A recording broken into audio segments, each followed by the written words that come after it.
Phải vậy. Rise beyond greatness and reignite the star. Nó nịa coi chừng lên lại. Ví dụ rồi. Cho à bạn đã tu chết thay. Thầy. Ta lấy mẹ tha được cái này. Sao qua lại? Enemy is attacking.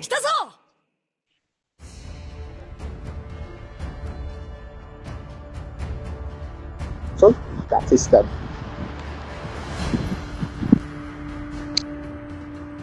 Thôi tinh skin thay dòng 6 giờ tinh sân. Ui làm sao rồi cùng anh nôn lên. Còn nó lang off skin này mình tinh này. Time to take the field. Ôi đừng mệt cái game. Còn quăng lên được căng với gì? Ôi, ai lên lục cao không? Nhưng mà đóng phát địch bạc không? Bạc. Chỗ ra chỗ là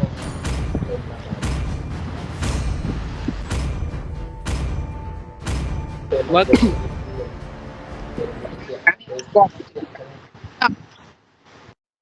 Spicy girl. Damn man. đồ monster này vô mà lại học cái đồ á lên đây của sân đi chắc là si bật cái này anh để vào du sóng đích đùa rồi Tiếp thôi. no me you know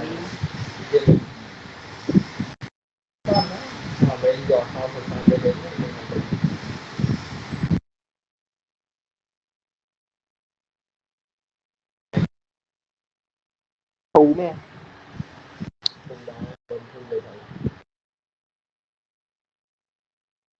cùng đất mã con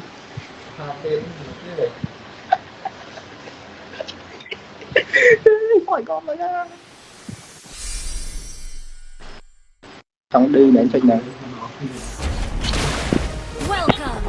anh sang tất cả ba rồi Nhưng mà cho mấy em tên á không ghép này, mình không ghép này.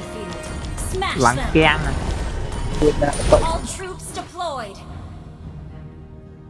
The bellowing flames will be their final elegy. không tạm đi tiền phải